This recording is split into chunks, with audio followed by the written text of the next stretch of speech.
마태복음 26장 47절로 56절까지의 말씀입니다. 47절부터 제가 먼저 한 절씩 교독하도록 하겠습니다. 말씀하실 때에 12 중에 하나인 유다가 왔는데 대제사장들과 백성의 장로들에게서 파송된 큰 무리가 칼과 몽치를 가지고 그와 함께 하였더라. 예수를 파는 자가 그들에게 군호를 짜 이르되 내가 입맞추는 자가 그이니 그를 잡으라 한지라. 곧 예수께 나와 랍비여 안녕하시옵니까 하고 입을 맞추니 예수께서 이르시되 친구여 내가 무엇을 하려고 왔는지 행하라 하신대 이에 그들이 나와 예수께 손을 대어 잡는지라.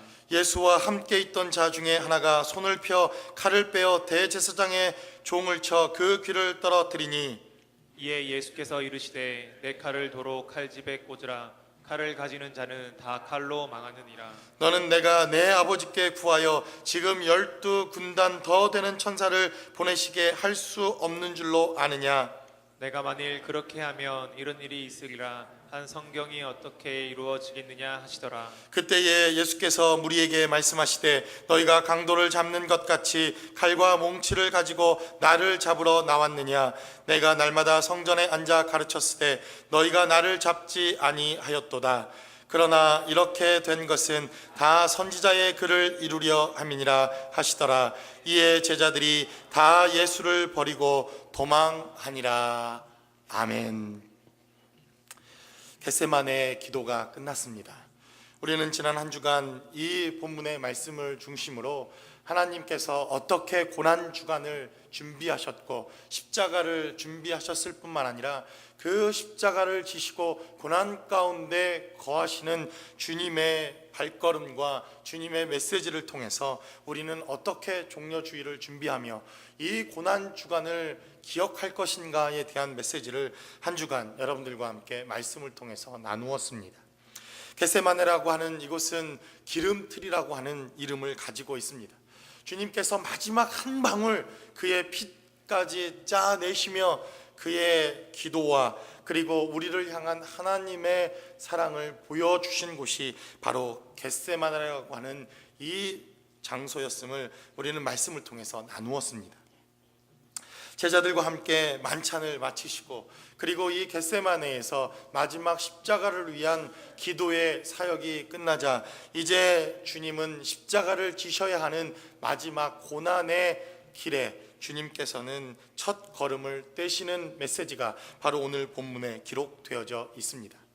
마치 가룟 유다는 주님께서 그 시간에 기도를 정확하게 끝낸 것을 마치 알고 있기라도 한 듯이 주님께서 겟세마네의 기도가 끝나자 이제 군대를 동원하여 한 손에는 칼과 한 손에는 몽치를 가지고 주님을 잡으려고 하는 그러한 내용들이 오늘 본문에 기록되어져 있습니다. 사실 오늘 본문의 메시지를 살펴보면 왜 가룟 유다가 이곳에 주님이 계시다는 것을 알고 찾아왔는지 우리는 짐작해 볼 수 있는 몇 가지가 있습니다. 주님께서는 단순히 십자가를 지시기 위한 겟세마네 기도가 단 한 번뿐만 아니었을 것을 우리는 예상해 볼 수가 있습니다. 비록 주님께서 십자가를 지시는 바로 전 겟세마네라고 하는 이 장소에서 기도하셨던 땀과 핏방울이 흘러내렸던 이 기도는 마지막 이 장소에서 일어났던 기도이지만 아마도 주님께서는 베다니를 찾을 때마다 예루살렘 성을 입성할 때마다 주님께서는 이곳에서 기도하시고 또 제자들과 함께 하나님의 나라와 하나님의 말씀을 늘 강론하셨던 것 같습니다. 지금처럼 무슨 핸드폰으로 위치를 추적하거나 여러분 아시죠? 무슨 인공위성으로 사람들을 잡아내는 그러한 시대가 아니었음에도 불구하고 가룟 유다라고 하는 이 사람은 주님이 어디 계신지 무엇을 하고 있는지 지금 이 시점에서 주님의 기도가 끝났을 것이라고 하는 이 모든 것을 다 계산할 수 있을 정도로 그는 주님의 모든 사역과 스케줄과 그분의 일거수일투족을 너무나도 잘 알고 있었던 사람이었다는 것입니다. 그랬던 그가 칼과 몽둥이를 들고 주님을 잡으러 찾아옵니다. 그렇게 하지 않고서는 주님의 이 마지막 가는 길에 극렬한 저항과 극렬한 제자들의 저항이 있을 것을 어쩌면 이 가룟 유다는 예상했는지도 모릅니다. 그러나 이렇게 칼과 몽치를 들고 찾아오는 이들을 대하여 베드로 역시도 칼로 말고라고 하는 다른 성경의 복음서에 기록되어져 있는 이 종의 귀를 잘라버리는 그러한 충돌이 있었음을 우리는 복음서를 통해서 보게 됩니다. 말고라고 하는 이름은 권위자다 이런 뜻입니다. 권위를 대행한다 이런 뜻을 가지고 있습니다. 아마도 대제사장들이나 아니면 서기관들이나 바리새인들이 가지고 있었던 이러한 종교적 권세와 그리고 예수를 잡아 죽이려고 하는 이 권세를 대행하는 말고라고 하는 이 사람을 시켜서 이 검과 칼을 가지고 예수를 잡겠다고 그들은 겟세마네라고 하는 이곳에 쳐들어오게 되었다는 것입니다. 그러나 주님께서는 칼을 들었던 베드로에게 칼을 칼집에 꽂아 놓으라 이렇게 말씀하시고 칼을 내려놓고 그 손에 십자가를 들고 십자가의 길을 가야 함을 제자들에게 말씀하십니다. 그리고 대제사장들과 그 예수를 잡으러 온 그 종들에게 주님은 순순히 마지막 십자가의 길을 가시는 것으로 그분은 마지막 주님의 십자가와 그리고 주님의 죽으심을 예비하고 준비하게 되었다는 것입니다. 이미 가룟 유다와 예수님을 잡을 모든 계책을 마쳤던 대제사장들과 이 군인들은 가룟 유다의 인사와 가룟 유다의 신호를 통하여 예수님을 잡게 되고 예수님께서는 순순히 대항하지 않고 십자가의 길을 걸어가셨다는 것입니다. 대제사장의 손에 순순히 잡혀가시는 주님의 모습을 통해서 우리는 과연 이제 종려주일을 맞이하고 고난주간을 맞이할 뿐만 아니라 돌아오는 금요일 성금요일을 통하여 십자가에서 죽으시고 우리를 위하여 대신 십자가를 지셨던 그 예수님께서 준비하신 고난은 무엇인지, 그리고 십자가는 무엇인지, 그리고 죽으심은 과연 무엇인지 오늘 본문의 말씀을 통해서 우리가 준비해야 할 고난과 따라야 할 주님의 십자가가 무엇인지 말씀을 통하여 함께 나누어 보기를 원합니다. 첫 번째로 오늘 본문은 말씀을 통해서 결국 예수님을 가장 잘 안다고 하는 자들이 예수님을 팔자가 되더라는 것입니다. 다시 한번 본문은 우리에게 말씀하시기를 예수님을 가장 잘 안다고 하는 사람이 결국에는 예수님을 팔 수도 있다는 것을 우리는 기억해야 한다는 것입니다. 48절로 49절까지의 말씀을 한번 보겠습니다. 예수를 파는 자가 그들에게 군호를 짜 이르되 내가 입맞추는 자가 그이니 그를 잡으라 한지라. 곧 예수께 나와 랍비여 안녕하시옵니까 하고 입을 맞추니라고 성경은 기록합니다. 여러분, 예수를 파는 자가 누구입니까? 가롯 유다라고 하는 자입니다. 바로 주님의 제자였고 12제자 가운데 하나였고 3년 동안 주님과 함께 동고동락했던 그가 오늘 본문에 기록하기를 예수를 파는 자가 되었다는 것입니다. 오늘 본문에 기록되어져 있는 이 메시지를 통해서 우리는 한 가지 대단히 중요한 영적 원리를 기억해야 할 필요가 있습니다. 주님을 십자가에 파는 자들, 주님을 십자가에 내어주는 자들은 저 극악한 IS나 이슬람이나 다른 종교적 지도자들이 아니라 바로 주님을 잘 안다고 하는 사람, 나도 그 정도의 신앙은 가지고 있다고 생각하는 사람들, 나도 주님에 대해서라는 얼마든지 많은 지식과 그리고 주님에 대해서는 모르는 것이 없다고 하는 사람들에 의해서 주님께서 팔려 가셨다는 것을 기억해야 한다는 것입니다. 오늘 본문의 메시지를 살펴보면 아마 가룟 유다는 주님의 일거수일투족을 다 알고 있었을 것입니다. 주님께서 늘 가셨던 겟세마네, 주님께서 늘 기도하셨던 그 장소, 주님께서 늘 제자들과 함께 하나님의 나라와 하나님의 메시지를 강론했던 바로 그 자리, 누구보다도 주님의 스케줄을 잘 알고 있었던 가룟 유다, 그리고 이제는 그가 군대를 동원하여 주님을 잡으러 칼과 몽둥이를 들고 주님을 향해 이 겟세마네를 향해 찾아갑니다. 예수님을 파는 자가, 예수님과 전혀 상관없는 자가 아니라 가장 가까이에서 주님을 섬겼던 바로 그 자가 예수님을 팔게 되더라 성경은 우리에게 증거합니다. 저는 한 주간 이 메시지를 묵상하고 또 한 주간 주님의 십자가를 곰곰이 묵상하다가 과연 이 시대 주님을 팔아버릴 자들은 과연 누구인가? 비록 주님께서 다시 십자가를 지시는 그러한 일은 없겠지만 여전히 주님께서 십자가를 지셔야 한다면, 여전히 주님께서 그 십자가의 고난의 마지막 사역의 길을 예비하고 준비해야 한다면 그 주님을 팔아버릴 자는 과연 누구일까 생각해 보게 됩니다. 혹시 저는 아닐까요? 혹시 여러분들은 아닙니까? 혹시 주님을 잘한다고 하는 교회들은 아니던가요?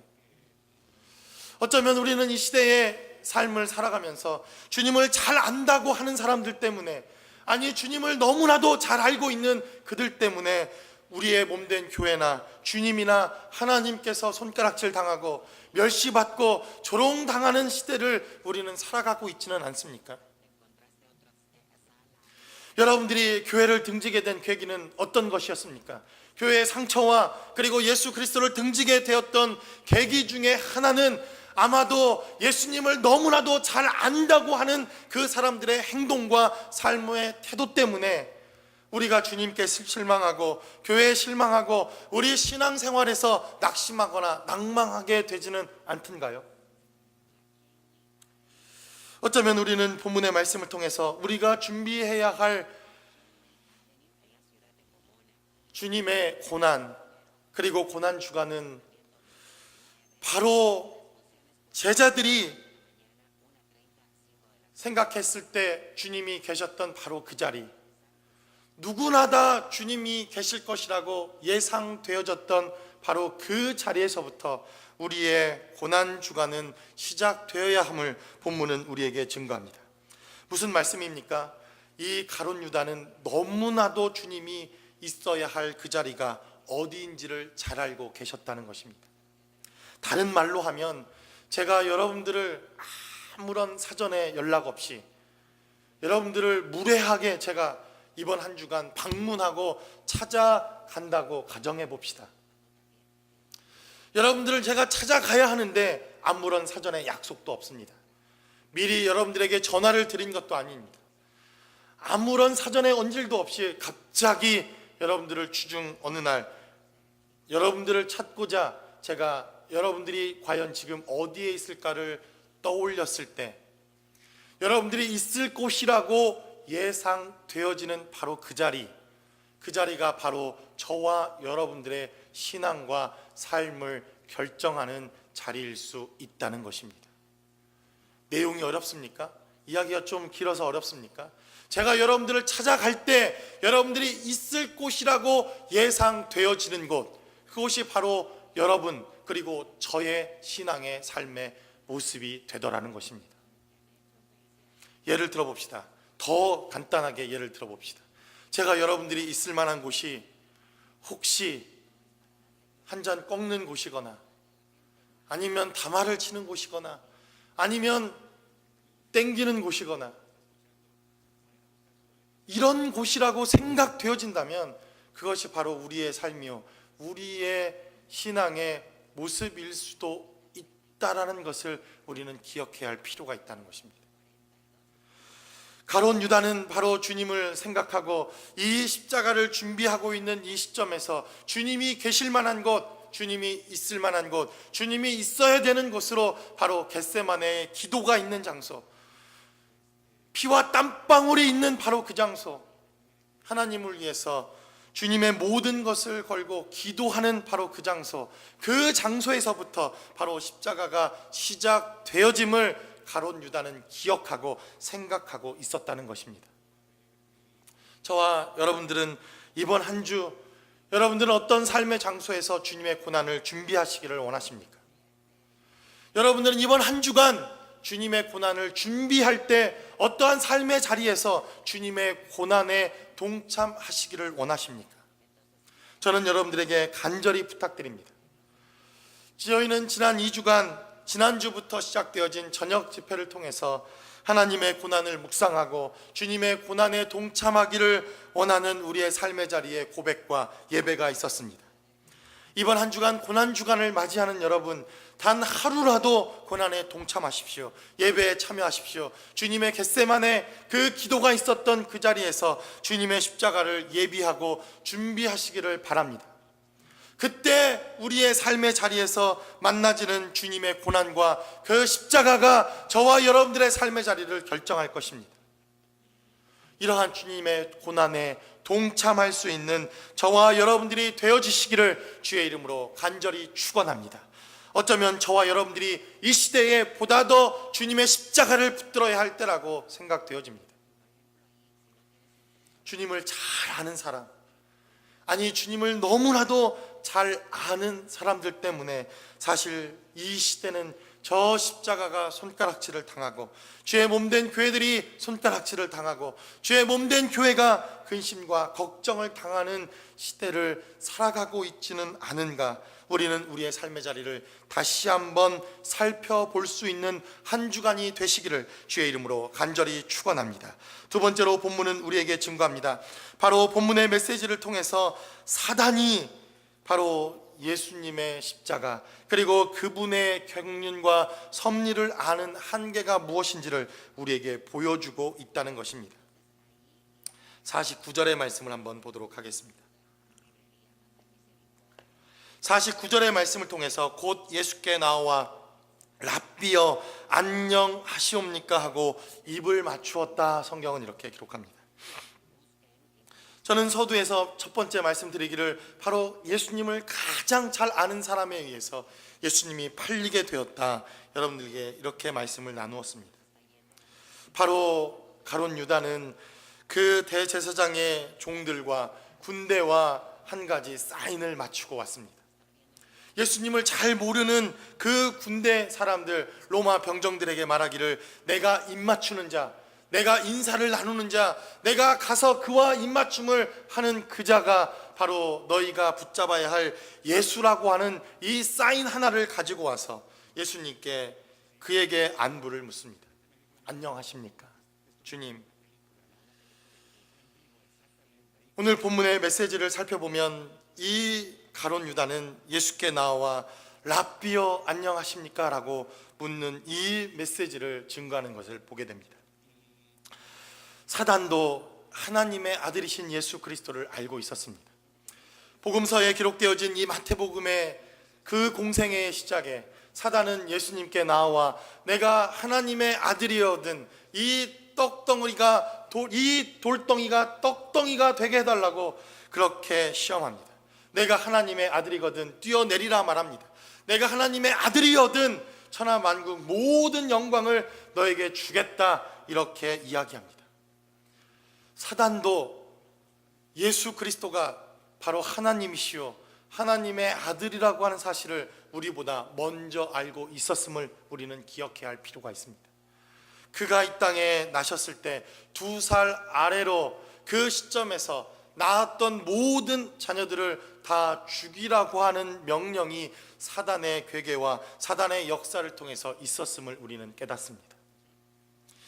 예수께서 공생애의 사역을 시작하시면서 그가 가버나움에 들어와 회당에서 말씀을 가르치시고 하나님의 나라를 강론하자 귀신들이 가장 먼저 주님의 복음과 하나님의 메시지에 반응하기 시작합니다. 그리고 사단들은 말하기를 시작하기를, 귀신들이 말하기 시작하기를 주여 나와 무슨 상관이 있나이까? 우리를 멸하러 왔나이까? 라고 그들은 그렇게 반응합니다. 여러분, 예수님에 대해서 사단도 예수님이 하나님의 아들이시라는 것을 너무나도 잘 알고 있었다는 것입니다. 가룟 유다만큼 예수님을 잘 아는 사람이 없습니다. 그 누구보다도 예수님께서 어떤 분이신지 잘 알고 있었던 가룟 유다였지만 가룟 유다는 단 한 번도 예수님을 주라고 고백하지 않습니다. 예수님을 그리스도라고 고백하지 않습니다. 예수님을 나의 구주요 나의 하나님이요 나를 구원할 메시아라고 그는 단 한 차례도 고백하지 않습니다. 여러분들이 복음서를 통해서 이제 가룟 유다가 예수님을 부르는 그 호칭을 살펴보면 가룟 유다는 일관되게 예수님을 부르는 호칭 하나가 있습니다. 그것이 무엇입니까? 오늘 본문에 기록된 대로 랍비어라고 부릅니다. 다른 말로 하면 선생님이요, 스승이요, 이렇게 부르는 것입니다. 가룟 유다에게 예수님은 스승일 수 있었습니다. 그 리더들을, 제자들을 선택한, 그리고 그들과 함께 동거동락하는 스승이요, 그의 리더요, 그리고 어쩌면 가룟 유다는 예수님을 통해서 로마의 모든 정부를 다 뒤집어 엎고 왕이 되었을 때 그가 예수님 옆에서 정치적인 메시아로, 정치적인 그의 사역에 동참하는 그러한 제자로 가룟 유다는 예수를 따랐는지도 모릅니다. 어떤 사람들에게 예수는 위대한 스승일 수 있습니다. 어떤 사람에게 예수는 너무나도 훌륭한 정치가, 너무나도 훌륭한 리더, 너무나도 훌륭한 교육가, 너무나도 훌륭한 종교 지도자일 수 있습니다. 그러나 여러분들과 저에게 예수님은 어떤 분이셔야 합니까? 예수님은 바로 우리의 메시아여야 합니다. 예수님은 우리의 하나님의 아들이셔야 하고, 예수님은 저와 여러분들의 모든 죄와 허물을 지시는 바로 하나님의 아들이라고 하는 고백이 있어야 한다는 것입니다. 비록 실수가 많고, 비록 때때로 주님께서 너는 나를 넘어지게 하는 자로다, 사탄아 내 뒤로 물러가라, 이러한 책망을 받았던 베드로이지만, 베드로의 고백은 이 가룟 유다의 고백과는 너무나도 다른 그의 삶의 고백이 있었음을 우리는 너무나도 잘 압니다. 그가 예수님을 만나 예수님께서 그에게 말씀하시고 명령하십니다. 내가 더 깊은 곳으로 나아가 그 물을 내려보라. 그리고 베드로는 그 물이 찢어지도록 물고기를 잡고 예수님의 발 앞에 엎드려 그의 첫 번째 고백이 무엇이었습니까? 누가복음 5장의 고백을 통하여서 나의 하나님, 나는 죄인이로소이다, 나를 떠나소서, 이것이 바로 베드로의 첫 번째 고백이었습니다. 베드로는 또 주님께 고백합니다. 너희는 나를 누구라 하느냐? 세상 사람들은 나를 누구라 하느냐? 마태복음 16장의 말씀을 통해서 주님은 제자들에게 세상 사람들이 나에게 무엇이라고 이야기를 하더냐라고 묻는 그 질문에 제자들은 이렇게 고백합니다. 주님을 침례 요한이라고 하기도 하고, 때로는 선지자 이사야라고 하기도 하고, 때로는 엘리야라고도 합니다. 가장 위대한 이 이스라엘의 민족 지도자라고 사람들은 이렇게 말합니다. 그러나 주님께서는 그 대답에 만족하시거나 기뻐하시지 아니하십니다. 그때 베드로의 고백은 무엇이었습니까? 주는 그리스도시요 살아계신 하나님의 아들입니다라는 고백이 베드로의 입술 가운데 있었습니다. 그때 주님께서는 바요나 시모나 내가 복이 있도다, 이것을 알게 한 이는 혈육이 아니요 바로 하나님의 능력이로다 라고 주님께서 그를 칭찬하십니다. 비록 베드로는 하나님께 때로는 책망됐고, 때로는 말이 앞서는 사람이고, 비록 주님을 3번이나 부인하게 되는 이러한 정말 말도 안 되는 죄와 허물을 보여주는 제자였지만, 그러나 그의 입술에는 끊임없이 일관되게 예수가 나의 구주시오, 예수님이 나의 하나님이시오, 예수가 나의 메시아시오, 예수만이 나의 모든 죄와 허물을 사할 하나님의 아들이라는 고백이 있었다는 것입니다. 저와 여러분들의 고백은 무엇입니까? 이 시대를 살아가는 우리의 삶의 자리에서 도대체 예수님은 우리와 어떤 상관이 있습니까? 저와 여러분들이 예수님을 알고 있지만, 이미 예수에 대해서 듣고 있지만, 매 주일마다 예수님이 가르쳐 주신 메시지를 듣고 있지만, 이 메시지가 한 젊은 청년의 가르침과 좋은 교훈에 불과하다면 저와 여러분들은 가룟 유다와 같은 자일 수 있다는 것입니다. 이 메시지를 우리가 다 순종할 수 없을지라도, 비록 연약한 죄악 때문에 우리가 이 말씀대로 살 수 없을지라도, 그럼에도 불구하고 예수가 하나님의 아들이시오, 저와 여러분들을 구원할 오직 유일한 메시아라고 고백한다면 저와 여러분들은 하나님과 상관이 있는 자들입니다. 저와 여러분들의 삶의 자리에 바로 주님이 오직 유일하신 우리의 구세주시오 하나님의 아들이라고 하는 이 고백이 있으시기를 주의 이름으로 간절히 축원합니다. 바로 사단이 무엇입니까? 예수님을 알기는 압니다. 가룟 유다는 어떤 자입니까? 예수님에 대해서 너무나도 잘 아는 자들입니다. 그러나 어떤 고백이 없는 자들입니까? 바로 예수를 하나님의 아들이라고 고백할 수 없는 자는 사단이요, 사단적인 그러한 삶을 살아가는 자라는 것을 기억해야 할 필요가 있습니다. 여러분, 이 시대에 예수를 아는 많은 사람들이 있습니다.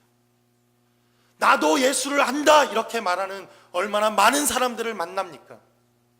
그러나 그들의 고백에서 바로 예수가 하나님의 아들이시오, 이 예수님이 오직 유일하신 하나님이라는 고백이 없다면 그들은 사단이요, 사단적인 삶을 여전히 살아가고 있다는 것을 기억해야 할 필요가 있습니다.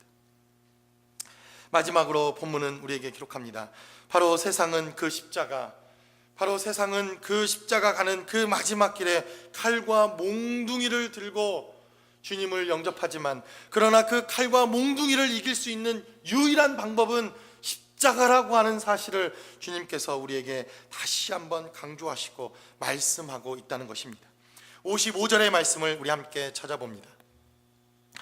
그때 예수께서 무리에게 말씀하시되 너희가 강도를 잡는 것 같이 칼과 몽치를 가지고 나를 잡으러 나왔느냐? 내가 날마다 성전에 앉아 가르쳤을 때 너희가 나를 잡지 아니하였도다 라고 주님께서 말씀하십니다. 어쩌면 가룟 유다는 주님을 이제 잡기 위해 겟세마네를 향하면서 대제사장들과 그리고 로마의 병정들에게 이야기하기를, 예수님의 제자 옆에는 베드로라고 하는 무시무시한 한 주먹괴나 하는 그러한 제자도 있고, 그리고 11명이나 되는 그러한 보디가드가 있어서 칼과 몽치를 잡고 가지 아니하면 주님을 체포할 수 없을 것이다, 이러한 이야기로 그 군병들과 함께 예수님을 잡으러 갔는지도 모릅니다. 어쩌면 이것은 가장 정확한 예수님에 대한, 그리고 그 주변의 제자들을 잘 알고 있었던 가룟 유다였기에 가능했던 일이라고 생각되어집니다. 가룟 유다의 예상처럼 이 칼과 몽치를 가지고 예수님을 찾아간 그 사람들 앞에 베드로라고 하는 이 제자는 칼을 빼어들고 말고라고 알려진 그 대제사장의 심부름꾼의 귀를 단 한 칼에 내려치는 그러한 극렬한 저항을 보게 됩니다. 어쩌면 그의 직업에서 알 수 있듯이 그는 조금 거친 사람이었을 수도 있습니다. 그는 주먹개나 휘두르는 사람일 수도 있었다고 생각되어집니다. 언제나 칼을 차고 다녔고 언제나 칼이 준비되어졌던 사람이 베드로였음을 우리는 깨닫습니다. 여러분, 겟세마네에 기도하러 가는데 이 칼을 가져가야 할 이유가 어디에 있습니까? 여러분들 가운데 혹시 예배를 드리러 오는데 총을 가지고 오신 분들 계십니까? 이 예배 처소에, 이 예배 자리에 총과 칼을 들고 예배 자리에 찾아오는 사람들은 아마도 저를 죽이려 하는 사람이거나 우리 주님과 전혀 상관없는 그런 사람들이 아니겠습니까? 정상적인 예배와 정상적인 기도의 자리에 나오는 사람이라면 무슨 칼이 필요하겠습니까? 어떤 창검이 필요하겠습니까? 그러나 우리는 이 본문의 말씀을 통해서 베드로는 늘 칼을 가지고 다녔던 사람이라고 예상해 볼 수가 있습니다. 왜 그렇습니까? 그에게 있어서 칼과 검은, 칼과 몽둥이는 이 세상의 권력과 이 세상의 칼과 몽둥이에 대적할 수 있는 가장 유일한 방법이라고 베드로는 생각했는지도 모릅니다. 또한 베드로뿐만 아니라 예수님의 제자들 가운데서는 가룟 아닌 유다라고 하는 그러한 제자 하나가 또 한 명의 제자가 있습니다. 이 가룟 유다가 아니라 설명하기를 가룟 유다가 아닌 또 다른 유다가 한 명이 있다, 성경은 이렇게 기록합니다. 그런데 또 다른 성경에서 그의 출신, 성분, 그가 어떤 사람인가를 설명하면서 그는 열심당원이었다 이렇게 설명합니다. 열심당원, 다른 말로 하면 혁명가입니다. 다른 말로 하면 민족 지도자 운동가들입니다. 다른 말로 하면 지금 로마의 압제 가운데 있는 이 이스라엘을 혁명으로 그 정권을 뒤집어 엎어서 이스라엘 나라를 회복하자고 하는 이러한 민족 운동을 하는 테러 분자, 이렇게 우리가 말할 수 있습니다. 여러분, 우리는 안중근 의사를 정말 민족의 지도자요 그리고 위대한 인물이라고 말하지만 저 악독한 저 섬나라, 그 못된 것들은 아시지 않습니까? 테러 분자라고 이렇게 쓰는 것처럼 로마의 입장에서 보면 이 열심당원이라고 하는 사람은 테러 분자들입니다. 언제든지 몸에 칼을 들고 다니고 로마에 집권하고 있었던 이러한 사람들을 칼로 죽이고 그리고 테러를 일삼는 그러한 사람들이 바로 열심당원이라고 하는 사람입니다. 바로 주님의 제자 가운데 한 명은 열심당원이라고 하는 이러한 제자도 있었던 것을 이 가룟 유다는 기억하고 있었던 것입니다.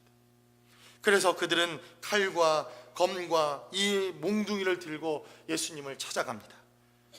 그러나 주님께서 걸어가셨던 그 십자가는 무엇입니까? 칼을 내려놓으라는 것입니다. 몽둥이를 내려놓고 십자가를 지라는 것입니다. 칼과 몽둥이를 내려놓고 나를 따르라, 이렇게 주님은 말씀하십니다. 주님께서는 베드로에게 52절의 말씀을 통하여 이에 예수께서 이르시되 내 칼을 도로 칼집에 꽂으라, 칼을 가지는 자는 다 칼로 망하느니라 라고 말씀하십니다. 그리고 주님께서 순순히 이 대제사장들과 이 군병들에게 끌려가시며 십자가의 그 마지막 고난의 길을 걸어가셨다는 것입니다. 56절은 이렇게 기록합니다. 그러나 이렇게 된 것은 다 선지자의 글을 이루려 함이니라 하시더라. 이에 제자들이 다 예수를 버리고 도망하니라. 언제 제자들이 도망을 합니까?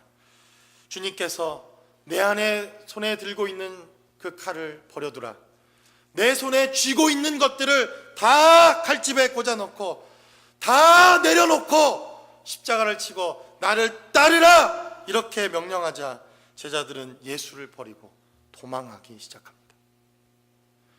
십자가를 지고 따르라 명령하자 제자들이 예수를 버리고 도망하더라는 것입니다. 이제 우리는 고난 주간을 맞습니다. 여러분들 가운데 아마 이 책을 읽어보신 분들 있을 겁니다. 내려놓음. 하버드를 졸업하고 세상에서 가장 잘 나가던 한 사람이 십자가를 깨닫고 어느덧 호련히 몽골의 선교사로 떠나면서 세상에 쥐고 있던 모든 것을 내려놓고 자신의 삶의 자리를 간증하던 책입니다. 그리고 그분이 얼마 지나서 더 내려놓음이라고 하는 책을 썼습니다. 내려놓을 것이 여전히 많다는 것입니다. 칼과 검, 이 몽둥이뿐만 아니라 돈, 권력, 세상의 자랑, 아직도 십자가 이외에 붙들고 있는 수많은 것들, 내려놓아야 될 것이 더 많다는 것을 그분은 더 내려놓음이라고 하는 책을 통해서 그렇게 기술합니다. 그런데 여러분, 어떤 책이 나온지 아십니까? 더 내려놓음, 더 내려놓음이라고 하는 책이 또 나왔습니다. 이제는 읽지 않습니다. 주님께서 다 내려놓고 십자가를 지라 하자 제자들은 다 뿔뿔이 흩어지고 도망갔더라. 성경은 이렇게 기록합니다. 마지막 이 공생애에 십자가를 지시면서 주님께서 이 마지막 시대에 우리들에게 십자가를 붙들라, 손에 들고 있는 모든 검과 몽둥이를 내려놓으라, 이렇게 주님께서 저와 여러분들을 부르신다면 저와 여러분들의 반응은 무엇입니까? 우리가 이 고난을 기억하면서 십자가로 나아가는 우리의 삶의 여정에서, 그리고 이 고난 주간을 준비하는 삶의 여정에서 저와 여러분들이 세상의 것들을 잠시라도 내려놓고 주님의 피 묻은 십자가를 부여들고 이번 한 주간만이라도 그 십자가 아래에서 주님의 죽으심과 주님의 고난을 우리가 동참하며 주님, 우리도 주님의 십자가를 붙들겠습니다. 우리 안에 들고 있는 세상의 물질과 권력과 돈과 칼과 몽둥이를 내려놓고 주님이 따라가셨던 그 십자가를 붙들고 한 주간 살아보겠습니다. 이러한 삶의 고백과 결단과 여러분들의 삶의 자리가 있으시기를 주님의 이름으로 간절히 축원합니다. 우리 시간 기도하겠습니다. 우리 시간 기도할 때 어느덧 순간 우리도 이 쥐고 있는 것을 내려놓으면 혹시라도 세상의 사람들이 가지고 우리를 향해 달려오고 있는 그 칼과 몽둥이 때문에 염려스럽고 걱정스러운 삶을 살아가고 있지는 않습니까? 주님은 말씀하십니다. 우리가 저들의 검과 저들의 몽둥이를 이길 수 있는 유일한 것이 있다면 십자가라는 것입니다. 여러분, 그 십자가를 한번 붙들어 봅시다. 주님의 보혈을 의지해 봅시다. 주님의 고난을 묵상하며 이번 한 주간 주님의 말씀을 따르겠다고 결단해 봅시다. 이 시간 우리 기도할 때 주님, 그 십자가를 저버리고 우리의 삶의 자리에서 우리가 주님과 동행하지 못하는 그러한 삶의 자리가 있었다면 주님, 십자가 가까이 나아가는 삶의 자리로 주님 앞에 나아가게 도와달라고, 이번 한 주간만이라도 주님의 고난을 묵상할 수 있게 도와주시고 예배 자리에 참여할 수 있게 도와주시고 그 고난 가운데 기도하며 준비할 수 있는 삶의 여정이 될 수 있게 해달라고 우리 시간 다 같이 한 목소리로 기도하겠습니다.